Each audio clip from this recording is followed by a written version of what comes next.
Hello and welcome to another episode of Two Guys and a Chainsaw. I'm Todd. And I'm Craig. Craig, it seems like we're going through a whole series of tribute episodes. I know. Lately. People are dying left and right. What's going on? I don't know. It's a bummer. This week's tribute episode, a person who has very recently passed away that should be near and dear to many of our hearts, famous director Ivan Reitman died in his sleep this month in February. Ivan Reitman is probably most famous for directing Ghostbusters. Right. But he's done a whole lot of stuff before that. He has such an interesting history. He has an interesting family history. And, you would think that, oh, well, Ghostbusters, maybe we would just do that on this podcast. Thankfully, Craig had done a little bit of research and reached out to me before I saw it and said, we could do Ghostbusters. It's kind of a horror movie. Yeah, well, it is. And not only that, but I can only assume that, like me, being a kid of the 80s, I mean, Ghostbusters, I don't know anybody who doesn't like Ghostbusters. Right? Ghostbusters is a great movie. And yeah, it's a comedy, I think, first and foremost, but it's a horror comedy, and it's a good movie. I mean, just so much talent, such great actors, and it was just a huge success. And of course, that was the first thing that popped into my mind. That's what I texted you. I'm like, well, Ghostbusters, obviously. But... However, it turns out that back in 1973, Ivan Reitman directed a little-known film called Cannibal Girls. Cannibal Girls. Oh, how perfect is this? This just hits me in all the feels. I was so happy to hear this. I'm so glad you found this. When you go online and you read about Cannibal Girls in IMDb, and if you pretty much stop there, you're not actually going to get a ton of information about it. You're going to know that Ivan Reitman directed it. It stars... so crazy. God, it is crazy. It stars Eugene, Levy, and Andrea Martin in one of their first screen roles. A very young, very hairy Eugene Levy. And just in case you're racking your brain as to who Eugene Levy is, think about the American Pie movies. He's the dad. Oh, right? And Schitt's Creek. I don't know if you've watched Schitt's Creek, but I haven't. He and his son Daniel wrote it and starred in it. Oh God, it took me a minute to get into it, but then once I did, it's just one of the most clever, funny, heartwarming things, and just swept awards shows over the past several years, and rightfully so. Genius, and he all of the Christopher Guest movies that he did. In the Christopher Guest movies, he was often paired with Catherine O'Hara, the mom from Home Alone, and she just brilliantly played his eccentric wife on Schitt's Creek. You gotta watch it, bro. It's hilarious. You're not the first person who's told me. I'm gonna have to check it out. Yeah, it's just so cool. Like Eugene Levy, he's one of those actors that's just a character in himself, right? Yeah. Like he just has a look, he has a way of speaking. It's unmistakable, and he gets cast in these roles that are it's perfect for him. But he has his roots in like SCTV, Second City, all that stuff. Like he and his co-star in this film, Andrea Martin, both. Yeah. And both of them really owe a lot of this to Ivan Reitman. And everybody's from Canada. Yep. Right? SCTV. This movie, Cannibal Girls, was a Canadian production. And as I was watching this, and I was just loving it to death because I love these kind of movies. It's a total grindhouse movie. It's like the epitome of a cheaply shot exploitation horror flick that is destined for the drive-in, but it's got a cool flair to it that I'm sure we'll talk about. When I was looking up Ivan Reitman and the genesis of this movie, I got back into his college years and then back into his kid years, and I was shocked to find out that he is a first-generation Canadian American. His parents were Hungarian Jews who survived the Holocaust. His mother survived Auschwitz. They fled communist Czechoslovakia by hiding under the floorboards of a tugboat for 5 days. Wow. He was born in Czechoslovakia, made it to Canada, grew up in Canada, where his father, who had owned a vinegar factory in Czechoslovakia before they had to leave, bought a dry cleaning business and a car wash and just started living the Canadian dream. And he ended up going to McMaster University in Ontario studying music. He just seems like the kind of guy I would have been friends with because he was involved in all the things that I would have been involved in. I was involved in college. He directed some student plays. And then this being the mid to late 60s, it's a hippie time. It's there's a strong counterculture thing happening in the U.S. and in Canada, and there's a lot of interesting stuff happening on college campuses, a lot of experimentation, drugs, sex, kind of free love kind of time. He got very involved with the film scene here on the campus in McMaster, and there was this guy named John Hofsas who had just a couple years before him, had started the film club up at McMaster's and created something they called the McMaster's Film Board or whatever. And Ivan Reitman got involved in that and started becoming a part of the film club. This John Hofsas had these grand ideas about film and its ability to kind of help with sexual liberation and all this stuff. And he started producing these extremely arty, very experimental, sort of soft, you could say like softcore pornographic student films, but also he was doing arty things like with dual projection and different soundtracks and people reading stuff while the film was going and trying to kind of had these very esoteric ideas about breaking down people's inhibitions by showing them sex frankly and from a distance and all kinds of stuff. Anyway, Ivan Reitman, being a part of this scene, ended up being a co-producer on this guy's movie, The Columbus of Sex, in 1968, which was a student film. It required 2 projectors, and they showed it on campus. And in the middle, about 20 minutes into the showing, a bunch of cops came in from the Vice Squad and shut it all down and arrested them all. Arrested him and John Hofsas and another person who was producing this film. They were charged and convicted of obscenity, and he ended up having to pay. Ivan Reitman ended up having to pay $300 Canadian dollars, which I think was like the equivalent of 20 American bucks, and got a suspended sentence or whatever like that, probation for a year. It's just so cool because I don't know, I just feel like he was.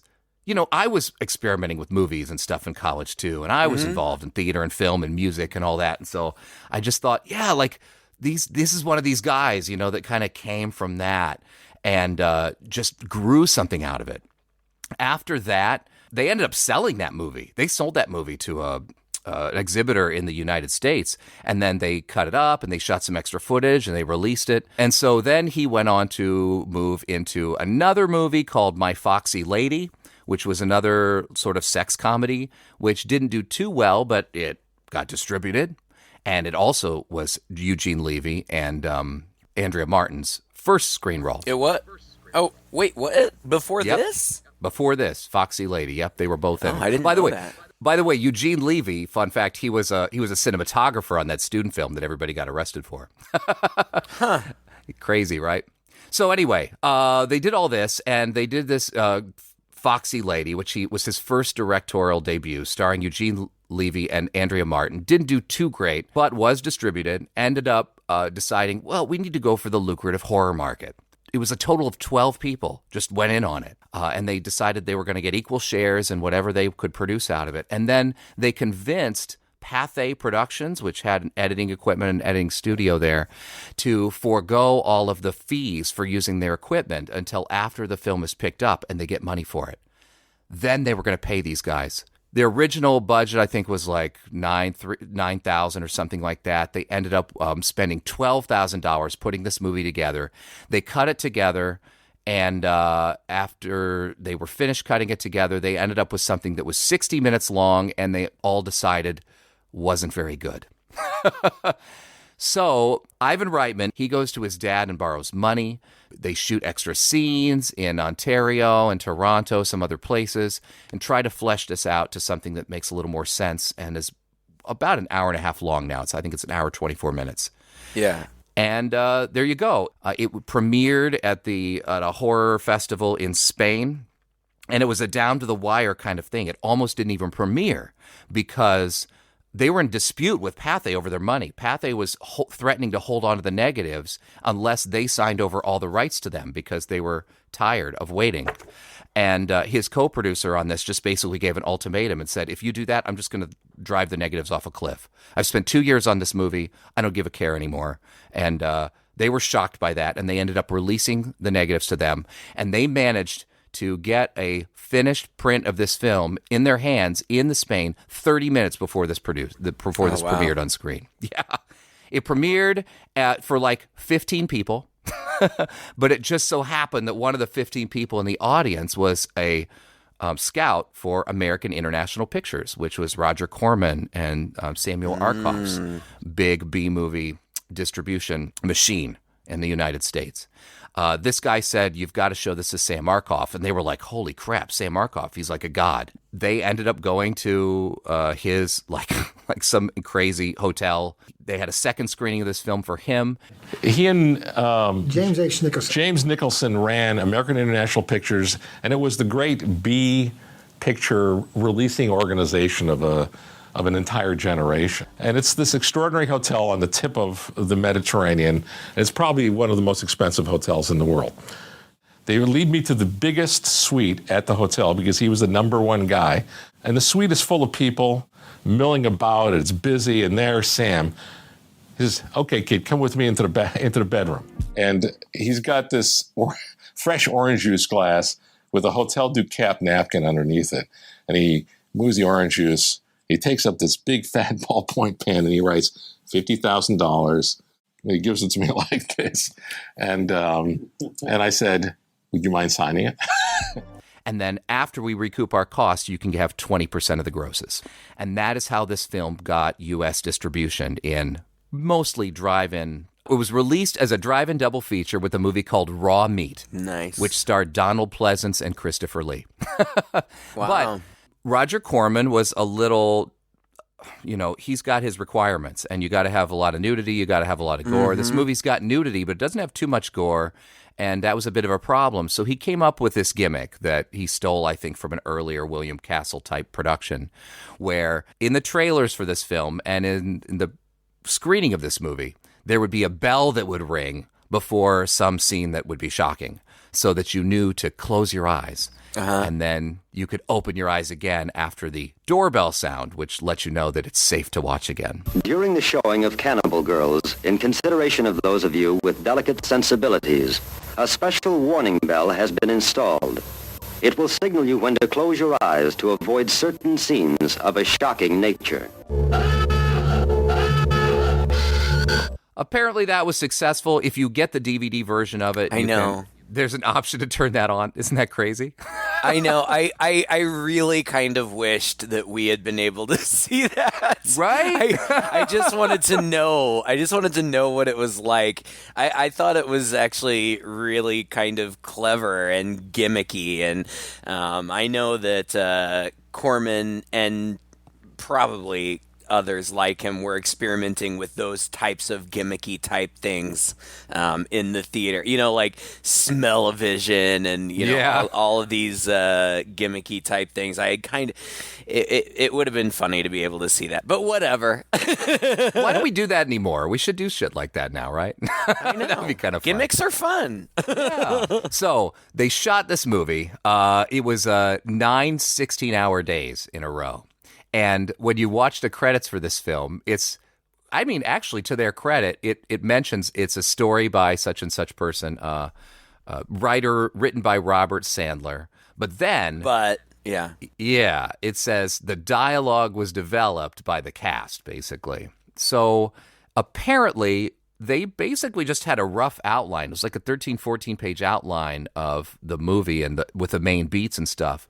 But then all of the dialogue in this was improvised by the cast. Yeah, I would imagine that most of that was the Eugene Levy and Andrea Martin stuff, because they're the ones who have the most dialogue. The everybody else, there's not really a whole lot of talking. There are just things happening.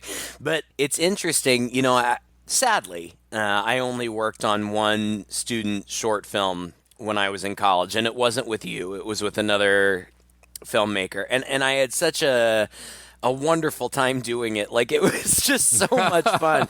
But when you're doing that, when you're doing those types of small, cheap productions, everybody just does whatever needs to be done. And so as I was looking, over this cast list and looking at the people, because aside from Eugene Levy and Andrea Martin, by the way, went on to have a very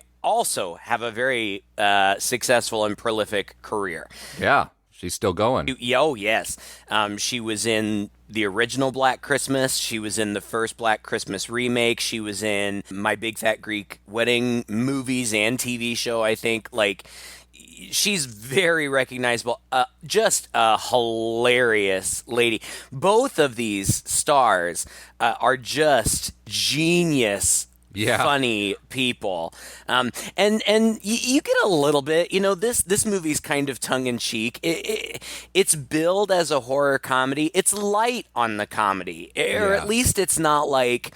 It's not, slap your knee, ha ha ha comedy. It's more just like, this is silly. Wacky. And yeah, right. Almost surreal, sort of odd comedy in a way too, right? There's some weird stuff in here.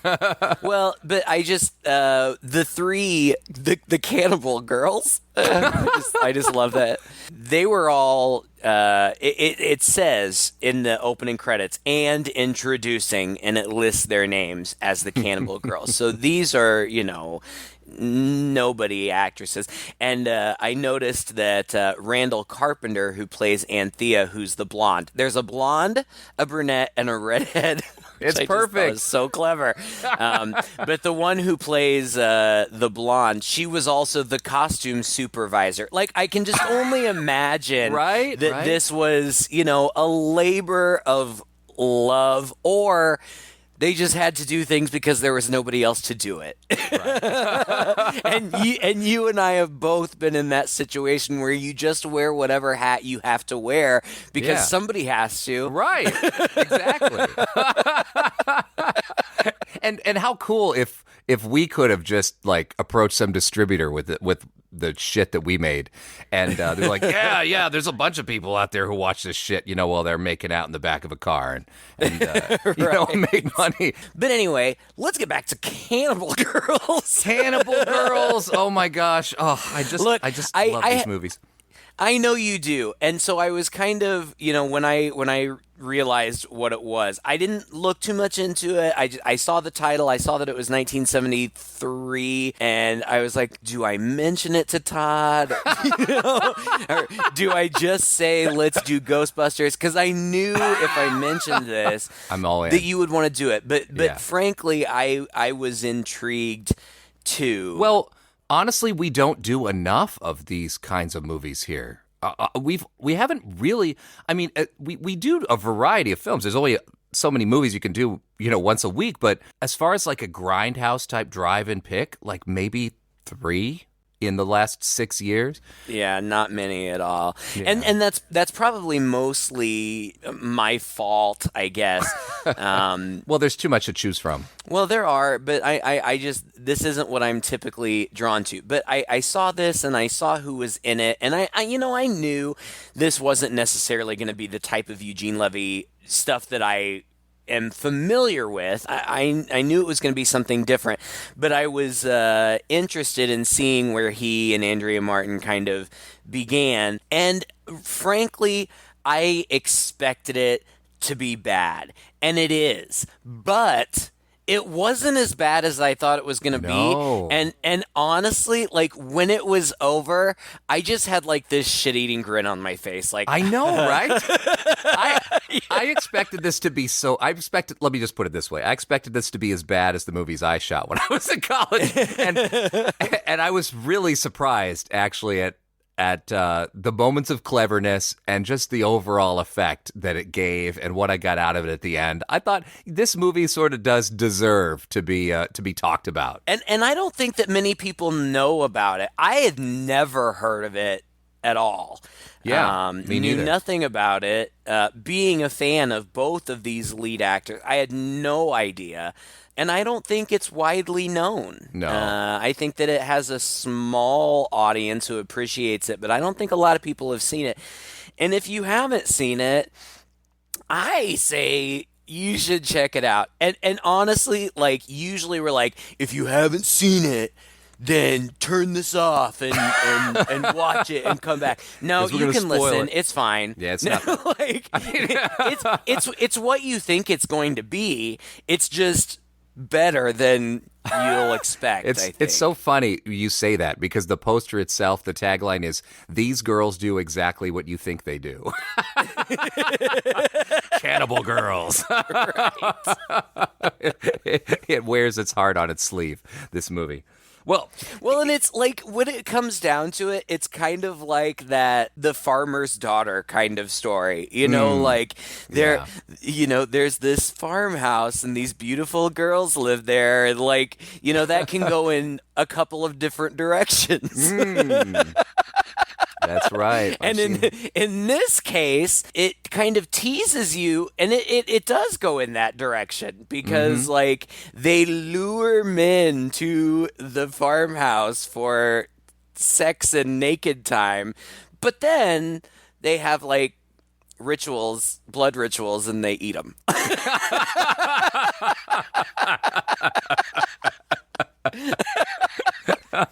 This was a common issue in the early 70s in Canada, by the way, which this film was good at bringing that to light and raising awareness. Oh my gosh. Well, apparently, before we talk about the movie, to wrap things up on the history, this movie was one of the very first Canadian productions that really broke through and got major distribution south of the border and kind of paved the way for all of these other Canadian horror movies that we've been talking about incessantly on this podcast.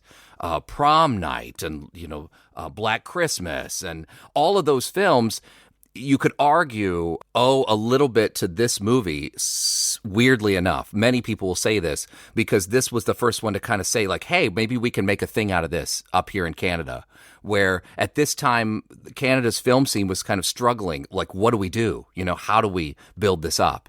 And the Canadian Film Board, even to this day, is really good at funding independent films and promoting Canada as a place to make movies. Well, they were turned down by the Canadian Film Board, but after the distribution of this film and a couple that kind of came in its wake and inspired by this movie, as well as Ivan Reitman's subsequently produced movies. Ivan Reitman went from here to produce a movie called Deranged, another horror movie, and then two of David Cronenberg's first films, Shivers and Rabid, which starred Marilyn Chambers, he produced. Again, Canadian filmmakers shooting in Canada, getting wide distribution in the States. And so it's sort of, in a way, opened up the floodgates for the ability for people to kind of take notice and take Canadian film a little bit more seriously. And now a lot of films actually are at least partially shot in Canada because of the development of the film scene up there.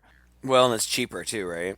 Exactly. Well, that's the point, right? The government kind of like really encourages it, pushes it, offers a lot of tax breaks, and also offers a lot of support, government support, to Canadian filmmakers as well. But anyway, Cannibal Girls.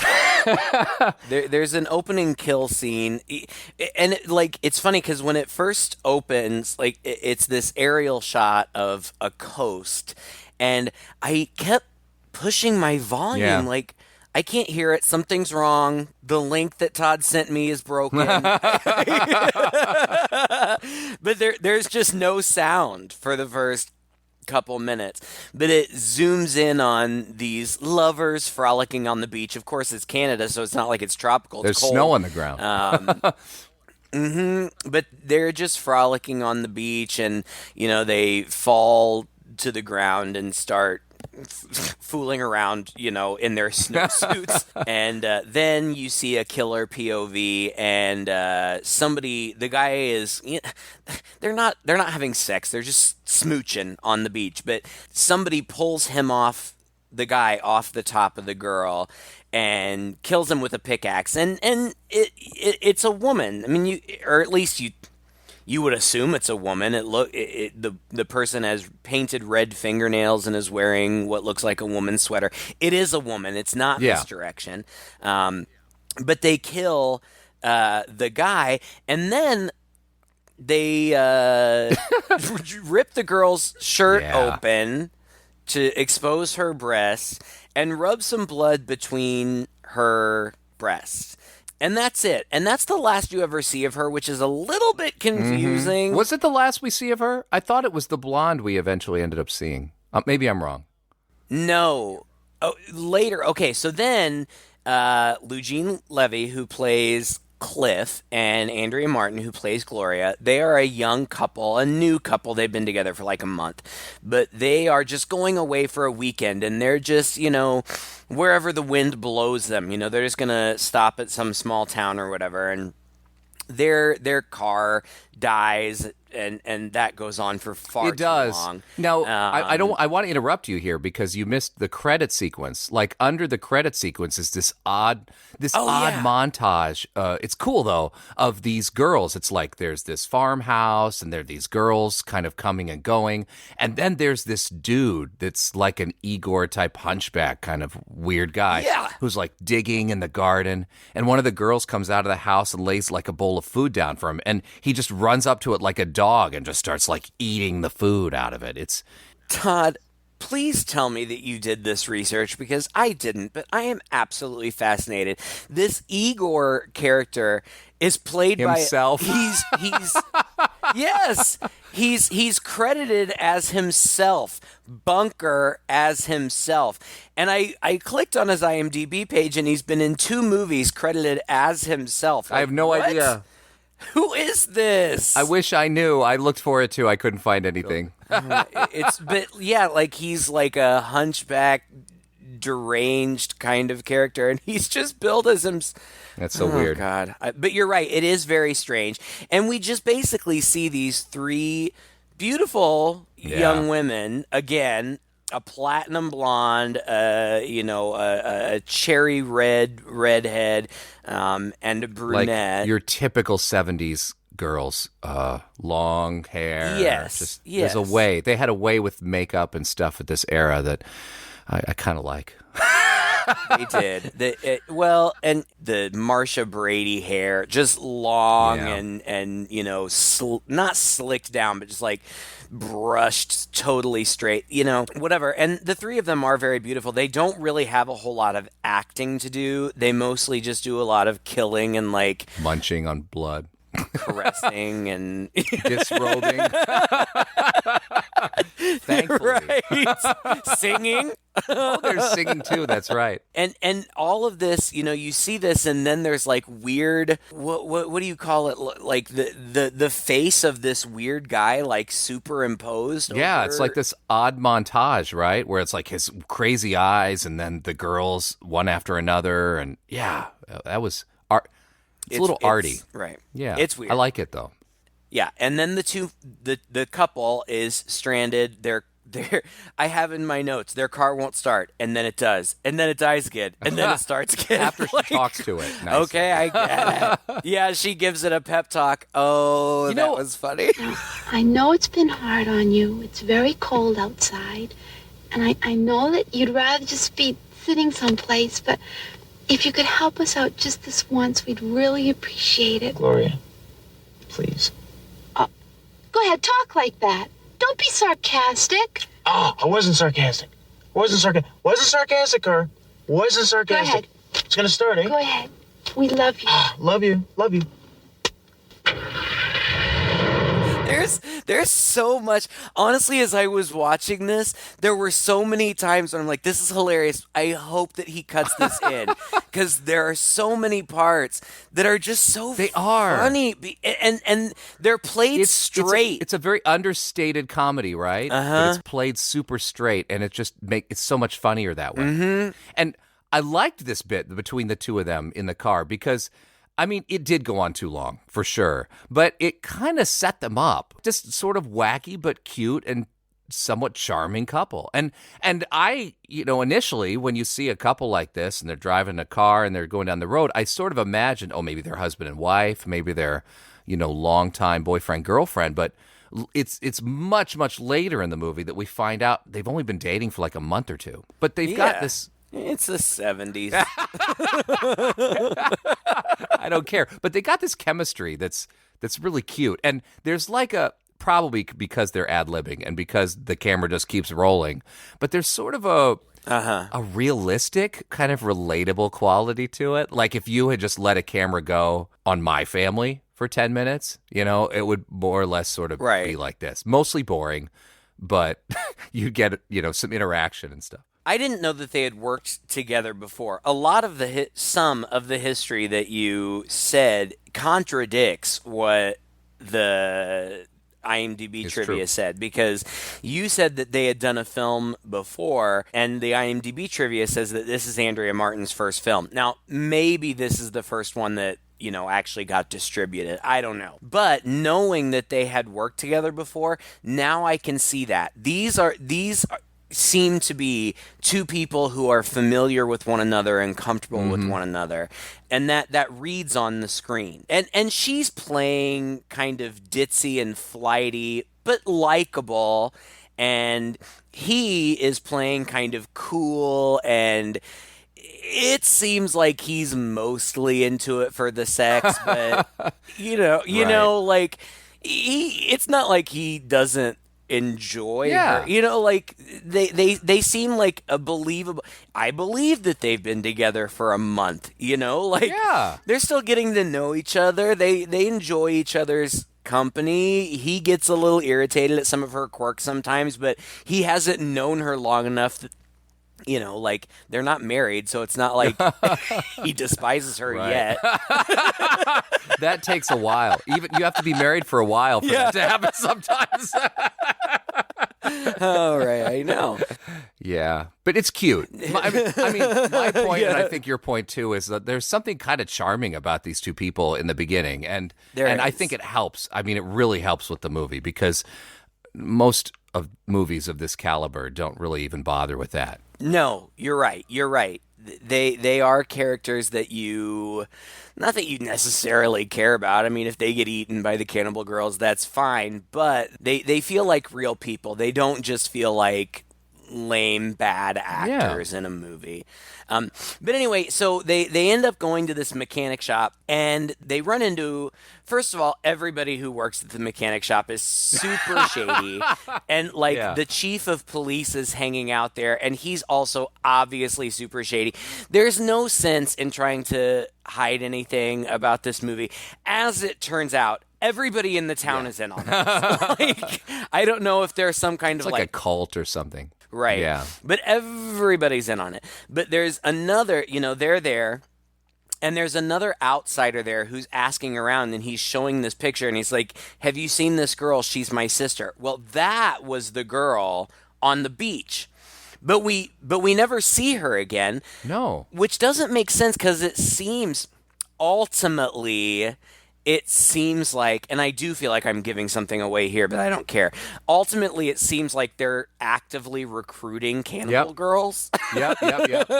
So why wouldn't she be one now? Maybe there are multiple houses with myth Cannibal Girls in it or something. I don't know. Maybe she resisted. I don't know. But they get directed by the shady AF mechanic to this motel down the street. I don't remember, Mrs. Wainwright's motel or whatever. And Mrs. Wainwright is this, frail little old lady with a walker. And she tells them, she's like, "Oh yeah, we don't get many people around here very much. Maybe it's because of the legend. Maybe it's because of the old legend." Could be because of this creepy legend in our town. Who knows? And then she tells the whole story, and you see it in flashback, and it's detailed and wonderful. I loved this. I loved this whole concept that there's this whole flashback that detailed where the Cannibal Girls. Well, just the idea. By the way, Mrs. Wainwright, the actress who played this, Mae Jarvis is her name. She was from a wealthy, very like historically popular family in Toronto. Like there's a Jarvis Street in Toronto that's named after her grandfather. And so she owned the farmhouse that they ended up shooting most of this movie in. And so they put her in the movie. So that's how she ended up in here. That's hilarious. So she tells this tale, which is loads of fun. And I love the way it's cut together, too. There's a guy that we later hear is named Earl, and he's just camping. He's camping without a tent. I don't know. Maybe he just laid down. Sleep in the woods. Sleep in the woods. Maybe he just laid down and put his head on the log. And this girl comes up to him. That's the blonde girl, and she's all seductive. It's like, hey, why don't you follow me? And he's like, ooh, hey, cool. You're a hot chick. Okay, I'll go after you. So they leave. And then there's a guy named Felix who's sitting in a quote-unquote tavern, which we know because we see a close-up shot of some neon light that says tavern. And then the next shot is this guy sitting at a table in front of a window, which looks suspiciously like just a window you might have in your house. Yeah, and it's a really tight shot, and you don't see anybody else around him. Tavern. Yeah, I mean, it's low budget. It's funny. All three of these guys, there's Earl, Felix, and Rick. Each one of them gets picked up by one of the girls, and they all get brought back to the house, and then it's like they're just there for days. They play Monopoly. They play Monopoly, they hang out, the girls cook for them. At some point, like, they're all having dinner together and all the girls are dressed in the same outfit and one of them comments on it and they're like, I don't know. But it's just like they're all just there and lingering like on the assumed promise that they're going to get laid. Oh, they even talk about it. It's an open thing. Like one of them's like, oh, well, like one of them's like an ice cream salesman or something. One of them's like, one of them is a parade organizer. It's so silly. One of them's just rich. He just says, I'm rich. Yes, but right. They're open. One of them wants to leave really fast. Like, oh, I got to organize a parade soon. And they're like, but why don't you just hang out here for a little while longer? Because we're all going to get laid, right? And frauds. You're here. Two of us. Yeah. Three. That's right. Earl. Finally, one for you. Those broads? We've been waiting all the This is time. what we've been waiting for, Earl. That's right. You can't leave. Oh, don't forget the You'll parade. blow for all of us. But I got to be in Buttonville. We can score. I haven't missed a parade in 8 years. Have you ever had this good of a reason? throughout this, then each of the girls are interacting with each of the guys. It's like each of the girls is sort of paired up with them. And they're having these little moments, these little dialogues where there are these things being dropped. Like she'll say something and whatever. Oh, I can't wait to eat. And, oh, food can be appetizing. Well, I'm looking forward to the main course myself. You know, like there are all these. God, that was such a funny line to me. You know, food can be a wonderful appetizer. Like, what? It's just so funny. And like, not even like, again, they're playing it totally straight, but it's just so stupid that it's hilarious. And not even stupid in a bad way, like in a funny way. Like these guys are just, they're following their dicks. Like it's so, it just doesn't make any sense that these, you know, three hot girls who happen to live in this farmhouse just happen to find these rando three guys and like, oh yeah, I'm sure we're gonna hook up. Like, okay, Felix. Like, okay, Harry Felix, who's like a gorilla. By the way, this movie, just like the 70s, there's tons of hair in this movie. Oh yeah, I don't remember which guy. There's one guy in his tidy whities who's like an ape, but you know, that was the thing back in those days. Eventually Clarissa, who I think is the redhead, takes the rich Earl, guy. I don't know who he is, upstairs and shows him her boobs. but then she stabs him with some scissors, and then the weird Igor guy chops him up in the basement. And then Leona, who's the brunette, actually does sleep with Felix. At least Felix got laid, and he's the super hairy one. And, like, she menaces him with a knife, which backs him into Anthea, who's the blonde, and she kills him with an axe. And then I'm straight up reading from my notes. Then Anthea Rick, and then he wakes up handcuffed to the bed, and like he's kind of panicked for a second, but then he's not, because then all three girls come in, and like they have like one of the girls. This seems like the beginning of something good, you know? It's so funny because they come in and he looks a little concerned at first, and then they come in and one of them has a silver tray with a silver sort of bowl on it, and there's a red liquid in the bowl, and they it's like they pour a little bit of this red liquid on his chest, and they gather around him and they start like licking this off his chest. And it's so funny because actually he's not even like really in the foreground. It's all about the girls and what they're doing, but you can just sort of see out of focus in the background, like he's like smiling and like enjoying, like this is amazing kind of thing. And then he just screams. And one of the girls, you know, we get a close up on her as she like lifts up and her mouth is just full of blood, and she's munching. And she's chewing. So they're it's cool though. I like this stuff. It was so I good. loved it. I thought it was so much great. fun. I thought it was great. And then you're reminded that this is a flashback, because suddenly we get back to them in the motel. and Mrs. Wainwright, and that's the story of the three Cannibal Girls. and they're like, well, what happened for them? Oh, well, right now that house that was a long time ago. It's a restaurant. It's a very popular restaurant. You should go. It's really exciting. I'll take you there. They're like, there aren't any Cannibal Girls there, right? She's like, oh no Cannibal Girls there anymore. It's wonderful. It's wonderful. And then one of my favorite scenes in the whole movie. Gloria and Cliff end up back in the motel, and they're sitting on the bed, and this, I thought this was comic genius. They're talking, and they're just having, again, kind of like a real moments, you know?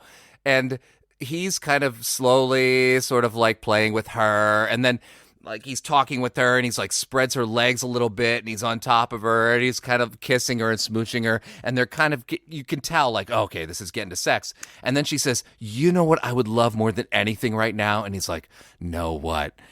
And she says, if you would get your guitar and play a song for me. So he's like, okay.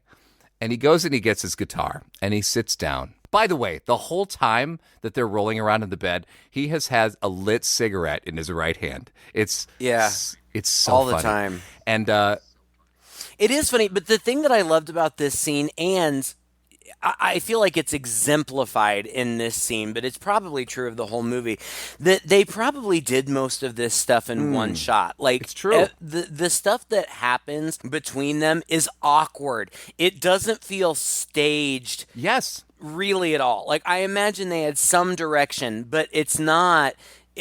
Like, when he's trying to spread her legs, it's awkward, but it's how real life is. Yes. Like, real life doesn't just happen smoothly and balletically, you know, like feet get stuck and you know, and he can't figure out what to do with his cigarette. My God. So, like, he's that like was the best thing, fingering around with his cigarette for the longest time until he finally, his guitar has like strings that at the end just poking out everywhere, and he eventually just pokes the butt of his cigarette into one of those strings, so it's just like it's bobbing while on he's playing. And then at some point she's like playing with it, and like it's just so obvious that they're just, you know, making this up as they go, and it's charming. Yes. I it's really almost like enjoyed it. slice of life material, but they're good enough. I mean, look, this is before these people are like trained in this kind of thing. I mean, these people are fresh out of college. You know, it was later when they're going to SCTV and do improv and stuff like that. But at the same time, like, they don't break character. It's smart. It's real. It moves. No. It feels real, like you said. And I found that really charming. Yeah, me too. We got to get to the Cannibal Girls. Mrs. Wainwright walks them to this house. The restaurant, you mean? Yeah, the restaurant. It's not even like accessible by the road. Like they have to walk up through the snow to get there. And then they go up and it's clearly just a house. And they go inside and it's funny because they're like, this restaurant's weird. And he's like, yeah, it's freaky. And they're of course the only ones there. And they're greeted by this guy in a tux and a top hat and gloves who introduces himself as the Reverend Alex St. John. And he's super weird. Cliff offhandedly says that he's seen the Reverend before. Did I miss something? Because I don't remember that. He says he seems familiar or whatever, but I don't think anything really came of that. Well, the Reverend guy is totally creepy with Gloria, like he's groping her ass as he's showing around the house and stuff, and she doesn't say anything, which made me think, like, God, this is such a different time. Like, I know that women have to put up with a lot of shit today, still, sadly, but I feel like this was a different time before women even necessarily felt like they could say something. Like, she just kind of has to, like, roll with it, which is disgusting. And he doesn't even notice this boyfriend. Actor, Ronald Ulrich. When I first saw the credits, I thought, Robert Ulrich is in this? And then I kind of did a double take that it's Ronald Ulrich. And he hasn't been in anything else, which is kind of odd. Look, he chews up the scenery in this movie, but I watched an interview with Eugene Levy who was talking about this movie, and he mentioned that this guy, he was like a seasoned stage actor. I mean, he's young, but yeah, like he said this guy would, like, more than any of the rest of us in that production, he was the real deal actor in the whole thing. It's kind of ironic that he didn't end up going on to do anything else movie-wise anyway, but I can see that, though. He kind of seems like a stage actor. Yeah, it's sort of like a Willy Wonka-ish sort of thing, right? Where he's got a top hat and he's wearing gloves. And he's creepy, but not necessarily like run for the hills yet. Except at it's least. super obvious this isn't a restaurant. It's just a house. Nobody else is there. Yeah, right. Eventually they sit down and he hands them a menu, but there's only one thing on the menu. But that's after he shows them around the house and he tells them all of these hilarious stories about these artifacts and like portraits of people in the house. It's like he works at Disney's Haunted Mansion. Like everything is some story about how, here's great Aunt Matilda. She killed 47 people in 1932. Yeah. This is my grandfather's piano. He was a man of rare taste and gusto, a musical genius. Sometimes still, in the dead of evening, religious hymns seem to fill this room. That's amazing, Lev. Just the other day, I thought I saw my distant cousin Rex. It's rumored that he liked men, sometimes exceedingly well. Well, he did produce some very fine children. Although, to be honest, none of them resemble him in the slightest. I could have listened to him for another 5 minutes, but it goes on for a long time. It ends up with this weird, like, thing over the mantle, which doesn't even look particularly ominous. It's just, like, boards and snowshoes or something. He's like, but this is a shrine that was put together by those Cannibal Girls. I suppose I should take it down, but I can't bring myself to do it because it carries a terrible curse, and I'm very superstitious. I mean, in a way, it reminded me a little bit of The Mutilator. Do you remember in The Mutilator when that guy takes all of his friends out to his father's beach house? And while they're in the living room, he's like telling all these bizarre artifacts and things that all have terrible stories behind them. Here's the spike that my dad killed somebody with. Right. Yeah. Mm-hmm. Yeah, it was very much like that. But it's so haunted house, but just so funny. I just loved it. The movie has kind of an art house feel to it because while he's telling them this thing, it's all in voiceover while the camera is just very slowly and deliberately panning around the room to all of these things. Like we're sitting in the room just looking at this stuff, right? While he's talking. And that was a jarring but also kind of cool way of presenting this. I thought it was creative. I liked that bit. I loved it. They sit down to dinner, and like I said, there's only one menu or item on the menu. The guy's like, "Oh, don't worry, you'll love it." And they're like, "Okay, well." we'll take 2 then. And then the girls, Leona comes out and serves them wine, and he's like, 1913 was a beautiful year. We grow the grapes ourselves, our own vineyards. They grow on my grandfather's grave. I don't know, there's something about human remains that add a certain earthy quality to wine. and then he toasts to grandfather. So funny. So good.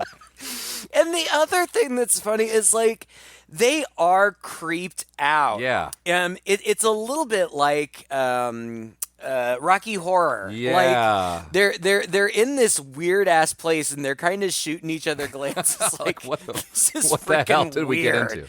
Then there's like they hear a scream and there's some commotion and the Reverend runs out and they try to get out of there, but they make the mistake of like fumbling around for money. Like they want to leave money to pay. And so they don't get out of there fast enough. And he comes back and he's like, oh, no, I'm so sorry about the disturbance. Dinner will be on me. And they're like, well, okay, we better go. And he's like, no, you should really spend the night. And they're like, oh, that's all right, we'll go. And he's like, okay, that's fine. But there is a maniac loose. And so if you hear anything at all in the forest while you're walking home, run as fast as you can and don't look behind you. Bye. and they step outside the front door. And it's this great shot where they step out there and suddenly it's dark and they slow down and they stop and they look around. It's storming. The thunder goes. The dudes in the background, they look at each other and they're like, you know what? Maybe we'll stay the night.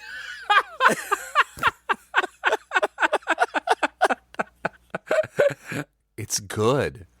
Okay, so then so they do stay the night, and like he wants to get sexy times and she's not really into it, but she starts to give in until the Reverend like walks in. He's like, oh, I'm sorry to disturb you. And like he only showed up to say, if you hear any weird noises in the night, just ignore it. And then he leaves. And she goes, all right, that did it. But they stay anyway. You skipped over the parlor scene where he starts quoting Shakespeare and then the three girls get together and sing it to him. Yeah. That was... they that was sang. so nice. Yeah. For fear lest day should look their shames upon, they wilfully themselves exile from light, and must for aye consort with black-browed night. It sounds very familiar. When the morning wakens, then may we arise pure and fresh and sinless in thy holy eyes.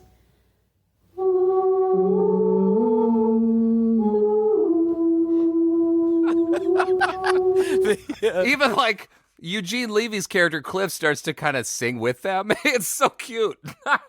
It's silly. But okay, so then they're asleep and the Reverend and all three girls come in while they're asleep. They handcuff Eugene Levy to the bed and then she wakes up and the Reverend like hypnotizes her and like hands her like a huge knife like she's supposed to kill him. But then he screams, which breaks the trance, and she gets up and she runs away and she runs through the woods, and then the castle freak attacks her, and she runs away from him. And then, now honestly, this is the part where it's like, okay, this movie is more than I expected. Yeah. She wakes up to Cliff waking her up in the motel. She had fallen asleep and he had left to go get the car fixed. She falls asleep because she runs out to the car, and there's a cop or whatever, somebody, I think it's a cop car, picks her up, and the next thing we know, there's some guy, it's a doctor who gives her a pill, right? Yes, that's right.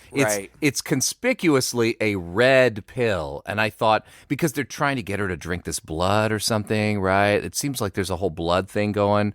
Like they drink blood, there's some ritual. We get these scenes where it's made 100% obvious that the whole town is in on it. Like pretty every character that we've seen, the cop, the doctor, Mrs. Wainwright, the mechanic guys, are all gathered around this table eating meat with a portrait of the Reverend hanging above them, and they say something about him being their leader. So we know that everybody's in on it. So when this doctor picks her up and gives her a pill, we know there's something going on. She goes to sleep, and she wakes up to Eugene Levy waking her up as though this had all been a nightmare. Yeah. It's like the earlier in the day. It's the same. We're back in the spot where they were on the bed. He was trying to spread her legs, and he ends up playing the guitar. Right. She's even wearing the same clothes. Right. And she's like, "Did you put me back in these clothes?" But he's just playing it cool. And then they go and they walk around town, and she wants to get out of there. She tries to call her parents, collect, but the operator tells her that the phone lines are down. She tries to get a bus ticket to go back to Toronto or wherever they're from, and the person on the line tells her that there are no buses until the next day, and so she tries to hitchhike. She jumps in the car. It's one of the creepy guys from the mechanic place, so she jumps back out. So she doesn't want to do that? Yeah, so she really has no choice but to stay, and he's being weird. I didn't know what to make of this. He's being weird, and he's being kind of standoffish with her. Like, he's trying to tell her that she's being crazy and there's nothing wrong. And finally, he's like, "Fine, do whatever you want. I don't care. If you want to leave, go." And he walks away. And while she's in the phone booth, we see out of focus behind her him talking to the police chief, who we know is bad. Mm-hmm. So there's something going on. Yeah. And I don't know. They spend the day walking around the town. Nothing eventful happens. Eventually, once it's nighttime, but they end up. Yeah, go ahead. Eventful things do happen, right? They walk by a barber shop at one point, and as they're walking by, the barber, who is got a razor blade or whatever trimming around some guy's ear, literally cuts this guy's ear off, and he screams. Yeah, it's so fast that you could almost miss it. What a little bit of comedy / foreboding. I mean, we already know the whole town is cannibals or whatever, so. But right. I just loved the fact, this is what I loved about this movie, is I was never bored. No. I was never bored. Me either. And then with this bit, with this whole her waking up again, and what is going on? Like you said, there's suspicion cast on him because he's in the background. And I mean, this movie is so much better than most of the movies like this are. Agreed. It's clever, and this was unexpected to me. I didn't expect this twist. But they, at some point he's eating a meat pie, which he makes a point of saying, and he gives her a bite, and as she's taking a bite, she, I guess, accidentally bites his finger. Just little details. I mean, it doesn't mean anything, but it's just interesting. But then at the end of the day, when it's nighttime, they're just sitting on the curb, and the police chief is like, "We don't like vagrants and hippies around here." And they're like, well, we're staying at the motel. And he's like, "Okay, well, get in the back." He's like, where am I supposed to drop you? And the Cliff is like, "Well, I guess the restaurant." And I'm like, what? Why would he automatically say that? But the cop takes them back to the quote-unquote restaurant, and drops them off, and he's like, "And if you change your mind again, I'll be out here waiting for you." And he's holding his rifle. It's so stupid. So they go back in there, and then... Hey, Craig, just a second, dude. There's somebody knocking on my door. Let me just answer it really quick. Yeah. Go for it. No problem. Hello, loyal listeners. I'm going to cut in right here and let you know that at this point in our recording, the cops showed up at my door, which was a funny little incident that happened. And because we normally edit these sorts of things out of the podcast, you're not going to hear it here. However, if you are interested in hearing the full unedited version of this, hear a little bit of my encounter with the Chinese police, as well as all of the podcasts that we do in the future. We're currently running a Patreon campaign. If you go to our website, twoguys.red40net.com, you can check out the details on that. If you throw a few bucks our way and become a patron, we have several benefits. One of those is the access to the completely unedited versions of our phone calls every week, in case that's something that's interesting to you. One thing that we've put together especially for folks is access to a full interview that our loyal listener Heather has put together with us, and she asks us a bunch of personal questions, a bunch of questions about the podcast, horror movies, what goes into doing this, what we've learned over the years. I think it's a lot of fun and very entertaining, and that is going to be available exclusively for our patrons. Also accessible for patrons is mini-sodes that we're going to be putting together, a few of those per month. We're just a shorter version of what we do here. Maybe one of us, maybe both of us, depending on how we're feeling, talking about some movies that we've watched and our thoughts on those as well. So, once again, if you're interested in hearing my encounter with the police and all of these other extra goodies that I've just rattled off, please go to our website, twoguys.red40net.com, and consider tossing a few bucks our way to keep this podcast going and become a patron. Thank you so much for your support. Okay, so he drops them off there, and then, just they're in there for like a second, and then the freaky Igor guy, the Reverend, and all of the girls show up and walk in the room, and Cliff is like, well, I brought her. So I guess he was in on this. Like, I think that what had happened was they told him that if he could deliver her, they would let him go. So he tries to leave, but they don't let him.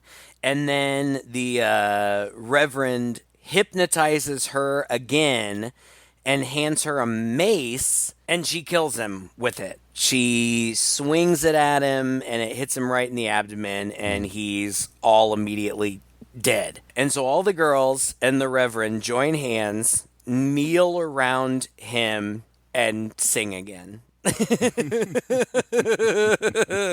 Because, that's what you do. Yeah. And I have in my notes here, I'm like, oh, well, Gloria has black hair, so I guess now they're like a full set.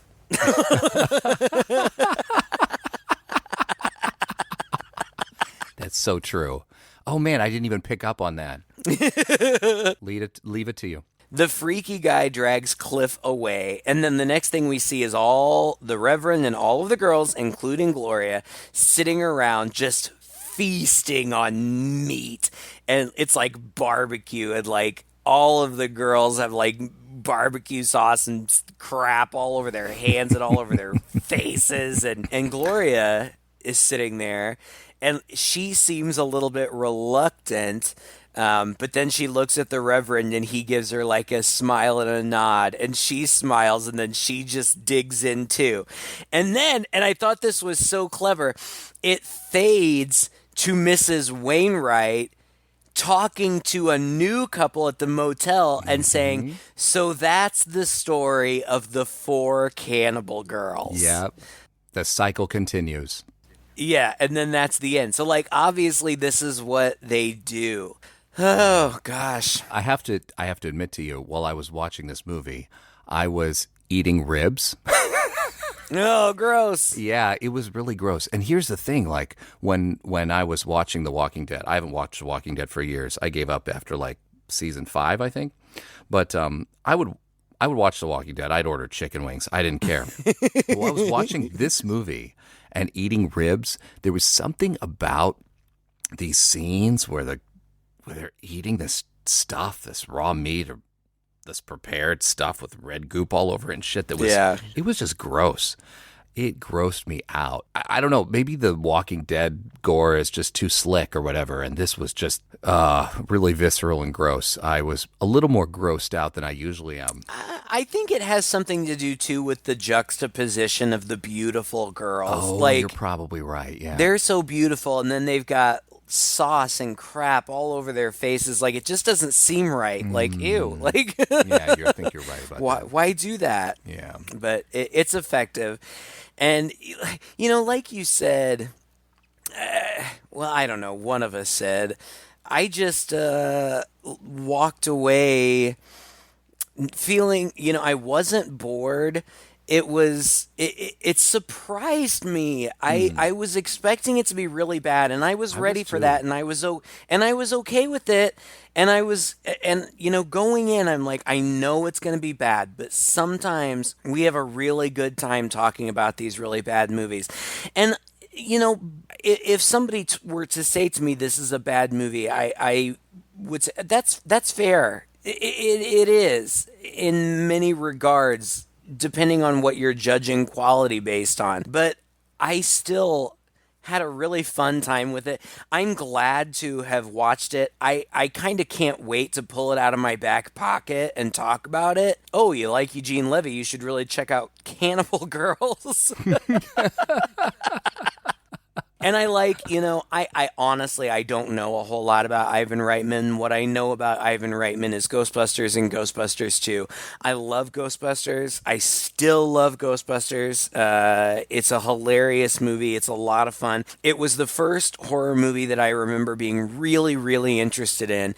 And I wanted, my parents went and saw it in the theater, and I begged them to take me with them, and they didn't. And it was probably more a matter of them just wanting to have some time away from their kids rather than thinking that it wasn't appropriate for me. But I did eventually see it. Ghostbusters 2 wasn't as good, but I mean, I still enjoyed it. I guess in Ghostbusters 2, at some point where they're doing, these city shots of ghosts invading and stuff, there's a theater, and on the marquee, it's Cannibal Girls. And in the newest Ghostbusters Afterlife, they repeat that gag. There's a theater marquee with Cannibal Girls on it. I had never heard of it before. I probably never would have if Ivan Reitman hadn't passed away and we weren't doing this podcast. Right. But I feel like it's a find. Like, this it's just a little treasure that I knew nothing about, and I went in totally blind, and it was fun. I had a great time. I had a great time talking about it. I did too. I thought it was a fun movie. I was really shocked at how much, like you said, I was shocked at how much I actually enjoyed it. I was never bored. It was weird, but it was also, a product of its time. So kind of that bit of it is fun too, right? Just to the slang and the dress and the talking about hippies and things and the excessive gore at times. It's not actually that gory, really, but at times it's just there's blood. It did definitely subvert my expectations, and the humor part of it was just so, I guess, smart, right? Like, it was just so understated, played straight, that I thought that bit of it sometimes it was goofy comedy, sometimes it was just like we said, like slice of life silliness, and which can only come when you're just getting your friends together to do a movie and you're improvising half of it, whatever. Right. I mean, a little bit of lightning in a bottle. I can see where this movie would have tickled people who were going to see it for the first time in the drive-in or the grindhouse or whatever. Why it would have caught the attention of a person like Samuel Ziarkoff or Roger Corman and been distributed in the U.S., and it was the springboard for Ivan Reitman's career. He goes on from here to Meatballs and Stripes, both of which star Bill Murray, who was also a Second City guy, who then therefore was a huge actor in Ghostbusters and launched his career, certainly. And even into the 90s, Ivan Reitman, I believe, was doing like Beethoven and Space Jam. Yeah. He's had a cool career. Yeah. And he's a name that whenever it pops up on the screen, I do take notice. And it's sad that he's gone, but I would love to die in my sleep. I hope that's how it works for me. So it's true. Very cool to see sort of the genesis of career and have this opportunity to explore this. We don't often think about, that these people who are so famous and so popular today came from beginnings maybe so similar to ours. They just had an interest in this sort of thing, and they rounded up their friends together and they did this stuff. Yeah. It ended up one way or another, again, launching them into this great successful career. It's really cool. It's really inspiring. And yeah, It is. I think a fitting tribute to his humble beginnings as the director of Cannibal Girls. Well, thank you so much for listening to this episode. If you enjoyed it, please share it with a friend. You can find us online if you just search Two Guys in a Chainsaw Podcast, our Facebook page, our Twitter feed. Let us know what you thought of this episode, and let us know what you'd like us to do in the future if you have any requests. Until next time, I'm Todd. And I'm Craig. With Two Guys in a Chainsaw.